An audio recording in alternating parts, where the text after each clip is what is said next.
Hello and welcome to my channel. This is going to be a video on guidelines for bowings. So I made another video on rules. There are 2 rules, and just quickly on those again. Even number of bow strokes, right? Even in the beat. If I start down, the next one will be down. Same thing with measures. If it starts up, it will be up.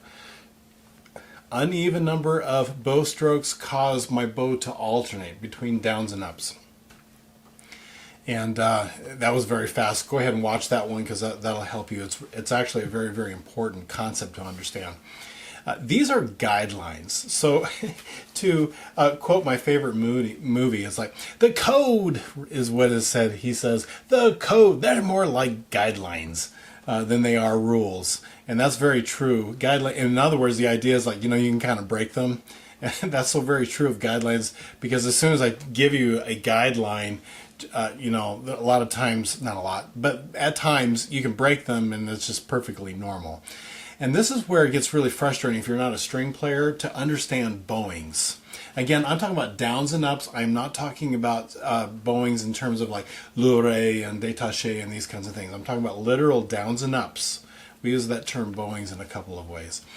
And so this is weird to talk about, because I will say in another string player, well, it just feels right to do it this way. Well, that doesn't help you if you're not a string player. What does that mean? Does it feel right? And I want to be talking about that just because that's just kind of the truth of it. The first one is, if I have a series of even bow strokes, I generally will do those down. All right, so here we go. I'm going to scooch down here a little bit so that you can see that up there. Do you see that? And so, by the way, in these, all of these videos are to be supplements to my book, String Tech. And so if you enjoy these and you would just really like to have a complete togetherness, okay, I'm going to really work on these basic string things, why don't you go ahead and get the book and it'll help you. But here's the guideline here. Do you see this? They're even. When I have just a set of eighth notes, I'm going to start that down bow.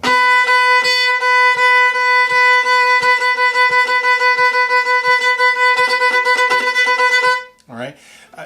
When they're like that, I'm going to start that down bow. It feels awkward to do that whole passage up, up, up. That's awkward. Up, up, up, up. That's just, to a string player, it's like, why? It feels weird, it's awkward, and you're not going to be nearly as accurate with the rhythm. So that's guideline number 1.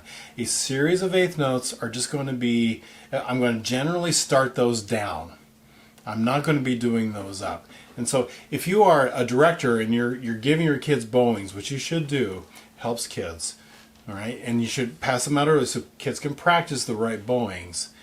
Never give them a passage with all of these running even bow strokes and start them up bow. It's just plain awkward. Okay, guideline number 2 is that if I have a set of uneven bow strokes, generally a lot of the times we're going to go down, up, down when we alternate. We're going to still start it as a down bow, but we're going to feel that alternating. Down, up, down, up. And even with our triplets, we're going to feel that, okay? It's, again, sticking with a percussionist, I think generally they're going to go down, or they're going to go right, left, right, left. And we're the same way. We just are going to start that down. Triplets are the same.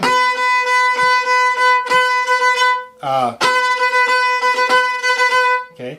On that rhythm in the 8th and the 2/16, down, up, down, up. We're just going to feel it that way. It's general. Now that doesn't mean that doesn't happen, that it goes.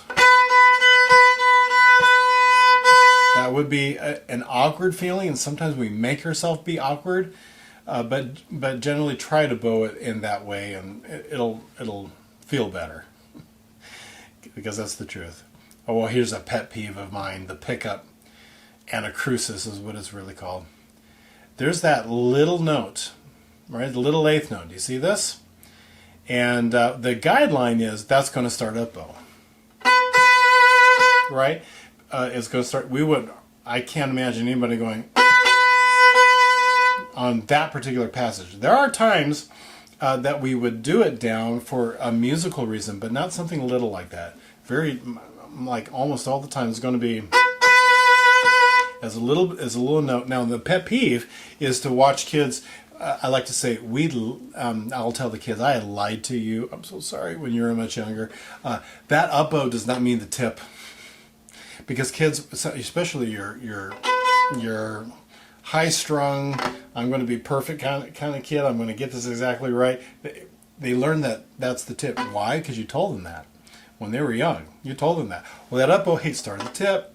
Okay, okay, I'm at the tip. But then they get to something like this, they kick it really, really hard because they're here all the way at the tip. It's a little note. And up bow literally only means travel from the tip to the frog. I can do that at the frog. I can travel tip to the frog at the frog. It doesn't have to be at the tip. So it's really important that up, down. It's a little note. It only needs a little bow. Okay? That's really, really important. So generally, you see a passage like that, it's going to be an up bow, and generally it's going to be at the frog, and it's going to be a small little note. All right? I didn't say always. It's not a rule. It's just a guideline. And yes, there might be passages where that would be broken. So here's a pickup in 6/8. Now, did you see I did kind of start at the tip, didn't I? Because it's a long note. It's a full dotted quarter note. You see that? But still, it's a single note that is a pickup, and that generally is going to start as an up bow. That's my whole point. That's the whole guideline. All right. If there are two notes as a pickup, as in the eighth notes, all right, that's generally going to start down bow. Does it always start down bow? No, it's a guideline. But generally, we're going to go down, up, down. So we're going to be down on the beat, on beat 1. All right. So if there's 2, if there's 4, generally, as a pickup, generally that's going to start as a down bow. Retakes. Now here's how I like to show retakes for kids. I know it looks a little bit messy. I just, especially when you're young and they're learning, is I got the down bow and then the breath mark and then another down bow. That's not the guideline.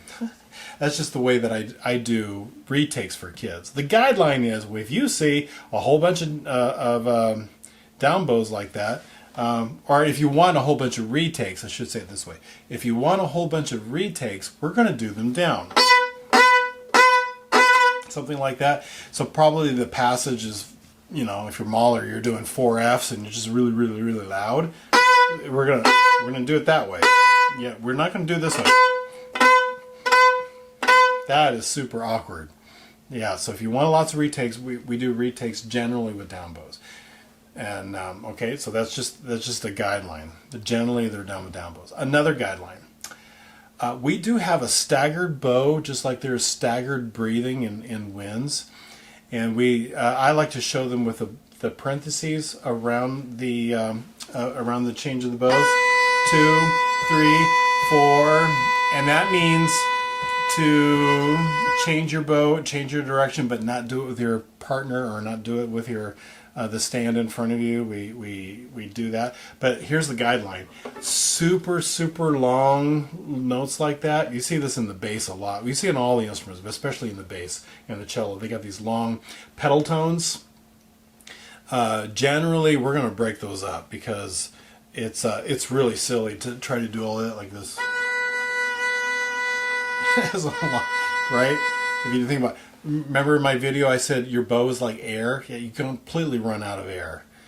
So the guideline is when you see that, you're going to want to stagger your bow, and that's how we do that. That's how I like to show that, and a lot of other people do too, especially with kids. It's really important.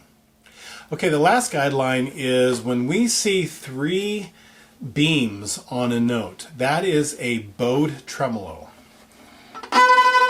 Yeah, I realize it could mean 30-second notes, but to a string player, I'm going to